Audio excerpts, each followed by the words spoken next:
Welcome back. So I know the first episode was, quick and dirty. It was just putting it all out there.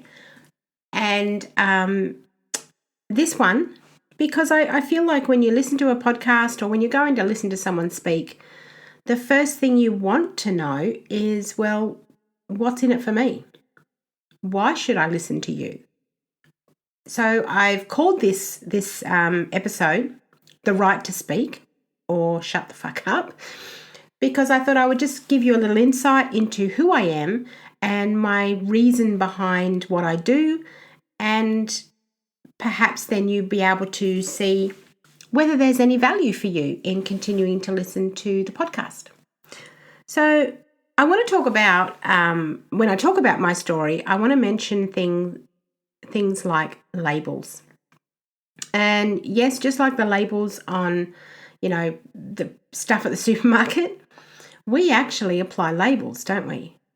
They're those parts of our identity, they're the names that people give us, and then that we also give ourselves to define who we are. So yes, there's labels which we're all very familiar with and quite happy to take on. Labels like mum. I am a mum. I have 3 kids. My 2 daughters are 28 and 24, and I have a 5-year-old son. So there's a label, mum. And I am a wife.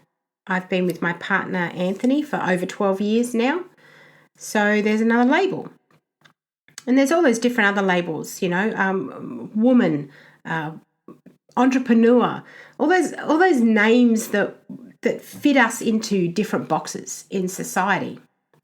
However, they can also be so damaging. Yes, they help us decide, where someone fits when we're trying to make sense of things. I want to point out how damaging they can be when we use them to create an identity that doesn't align with us and does not set us up for success, doesn't set us up to be the best version of ourselves. So some of the other labels that I adopted as part of my identity over the years, I'm 49 at the moment, is from a mental health perspective. I was diagnosed and wore the labels of borderline personality disorder, complex PTSD, anxiety, depression. I'd been medicated for these various mental health issues for over 20 years. And at a couple of times I've been hospitalised in psych wards. So all of these labels became part of who I believed I was. And when you put these labels on yourself as well, and when you accept them as part of your identity, they actually limit what you believe you're capable of. You set the bar low for yourself, and consequently other people then set your bar low. The expectations are lower, and that can really limit your belief in what you can achieve in your life. I came from a broken home with a lot of abuse, another label. There was a lot of physical and emotional abuse from my mother. She was quite a erratic and violent woman. And there was sexual and emotional abuse from my father. So that was, 2 barrels there coming at me. And yes, let's add another label. I call him my dad. However, he's actually my stepdad because I never knew my dad. So let's throw another label in there that I have no idea where I come from. And I was so young when my stepdad came into my life that he's the only dad, so to speak, that I've ever known. So emotionally, he was always my dad. And then we'll add some more. Let's add some more labels on there that, this kind of life that I grew up in when I was young led me to attach other labels. Labels like the class clown when I was at school. The school dropout. I didn't finish high school because, I had more stuff going on. School was not a priority for me. I became a street kid and lived on the streets for quite a few years.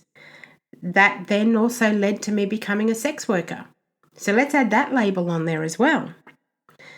A few more. Let's go. I've put my hand up and I've used the labels and attached those labels of liar, slut, thief. There's so many degrading labels that I attached to myself and formed an identity. So this really took me on a bit of a search, to be honest, because I mean, there were plenty of times when I got myself into some real shit spaces. And I really did, I look back now and I think, how the fuck did I survive? How is it I'm not dead? And I realized that the thing that kept me going was this search. This I refused to believe that I was simply born to be those things that I've mentioned, those negative labels. I refused to believe that that was what my life was meant to be for. I'm like, there's got to be more than this. What is this shit? Who would sign up for this, right? And so I went on this search, I guess, as I bounced around life for belonging, for meaning, for answers, yeah? And it took me to church. I really thought that maybe if I gave myself to God and repented or whatever, followed the rules, maybe that'd make me a good person. And then I'd belong somewhere and I would be loved and I would find meaning in my life. That turned out to be a crock of shit for me. It's not for everyone. It's okay. I bounced around various jobs. I, put my hand to all sorts of different jobs and things. And I was always very good. No matter which job I did, I excelled at it because I immediately accepted that job as part of my identity because I wanted to belong and I didn't know what that meant. So I became a super overachiever at everything I did. I had multiple long-term relationships with both men and women. Again, can you see the confusion, right?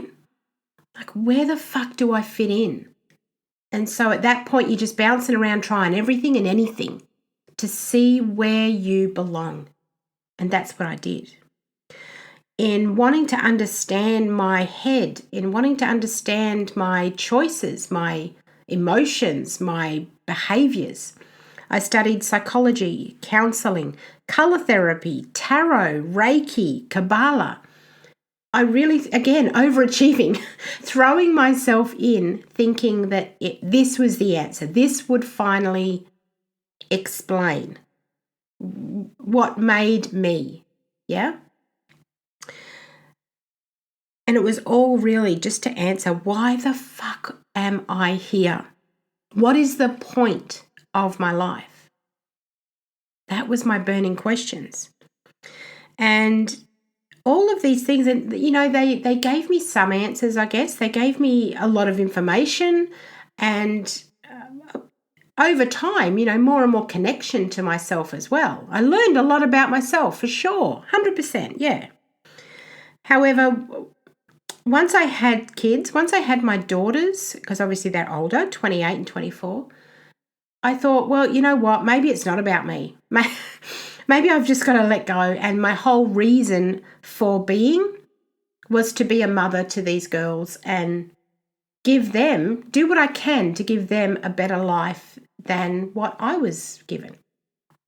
So I made my life about the girls. And yet, you know what? I fucked up plenty. I hurt them quite a lot. And I was, in and out of hospital and in and out of employment and on and off medication and smoking, drinking, just being generally unhealthy, not knowing how to navigate my own mental illness and what I was feeling and what I was not feeling when I was really numb. So I did make heaps of mistakes, don't get me wrong.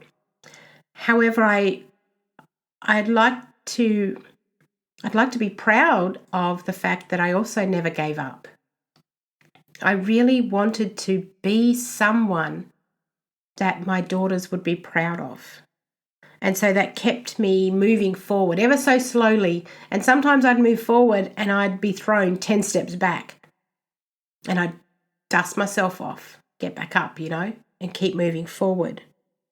And so my life became about my kids, which is all well and good, I'd be, again, high achiever. So I wanted to really throw everything into that.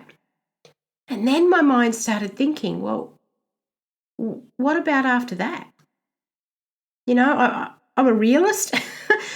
My girls love me. They're not going to stay at home forever though, are they? They're going to want their own life. They're going to want their own partners, or maybe their own kids, their own career, whatever, their own life. They're not going to stay at home and ask their mum for help every day.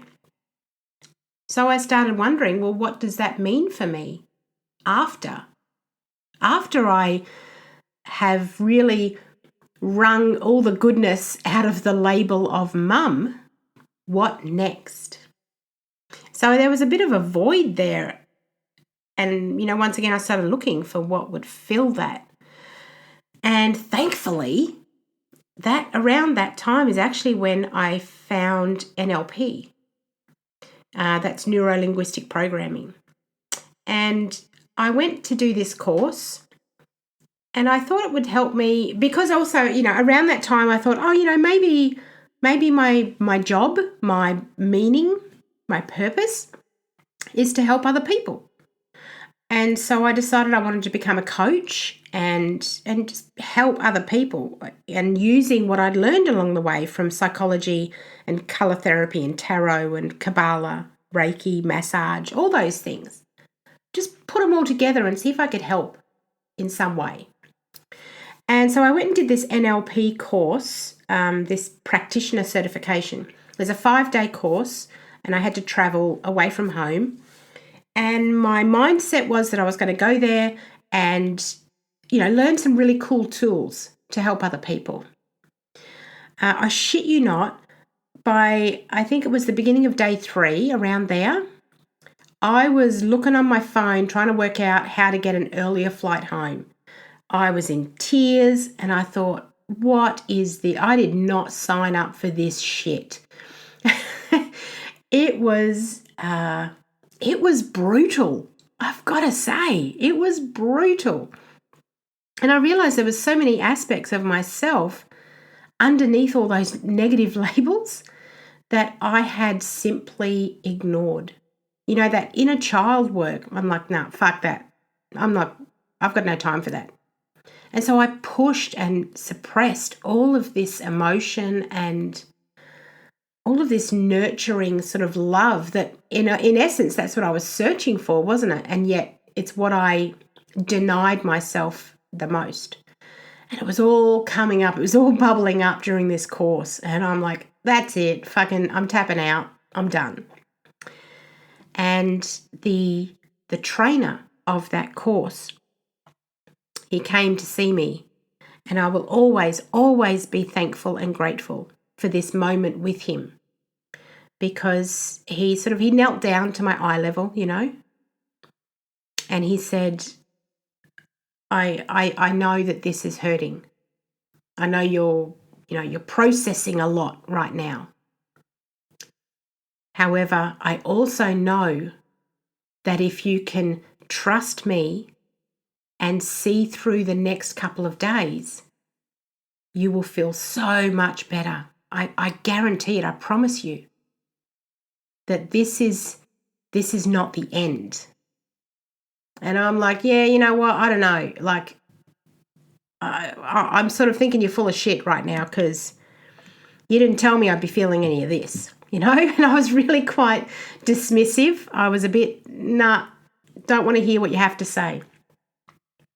And he persisted and he said, Ali, do you trust me?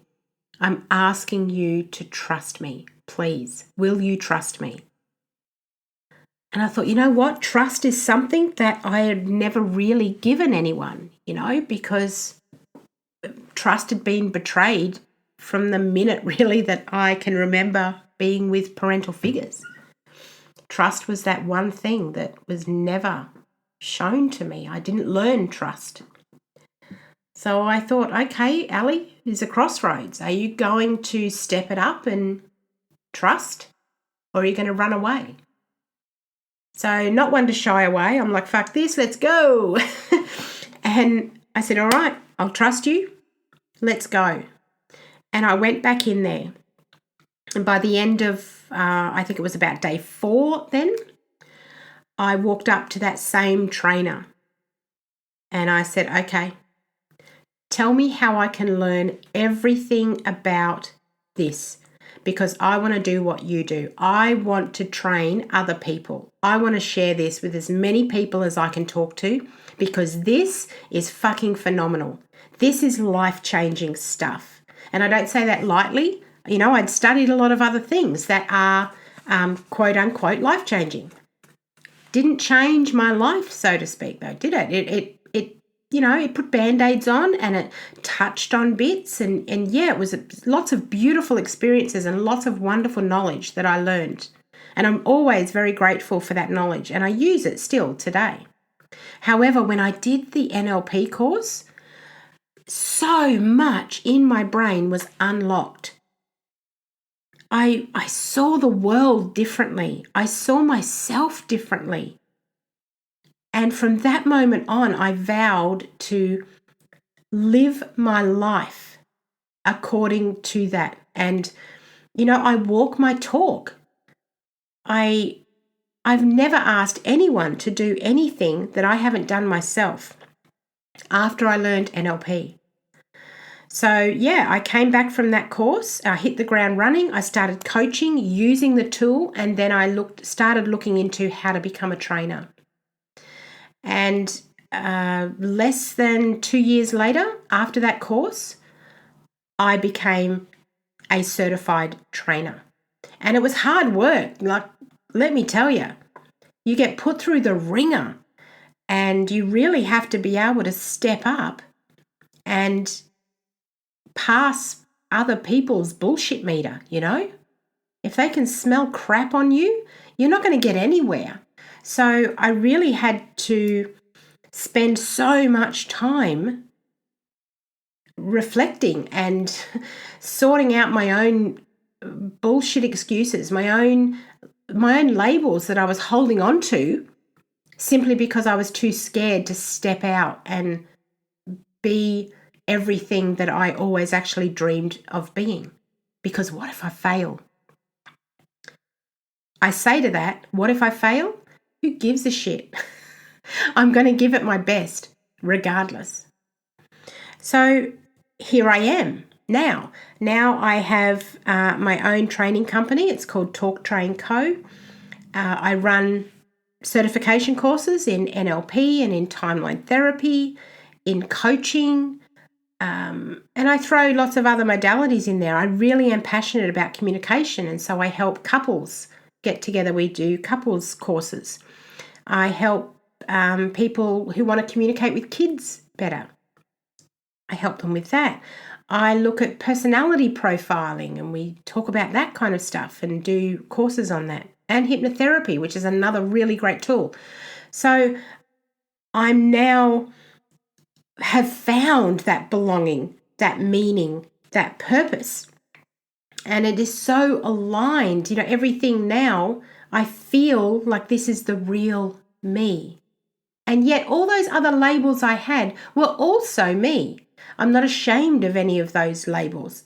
I just don't attach them to myself anymore. It's not my identity.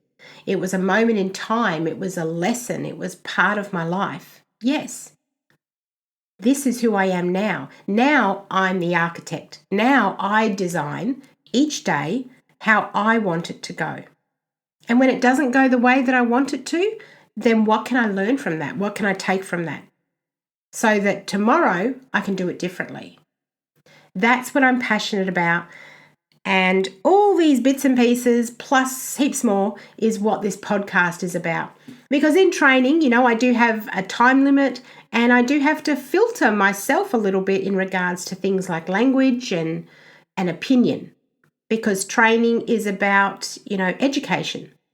Whereas this podcast can be about education, and it can also be about my journey and me being unfiltered and sharing my passion and sharing the lessons as we go. So I'm looking forward to you being along this journey with me. I'm looking forward to getting some feedback and hearing what you would like to hear about. So please come and join my Facebook group, which is, as I said, Talk Train Co. Talk Train is one word.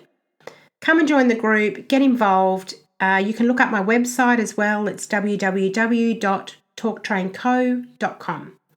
Come and play with me, and I look forward to talking to you soon. See you later.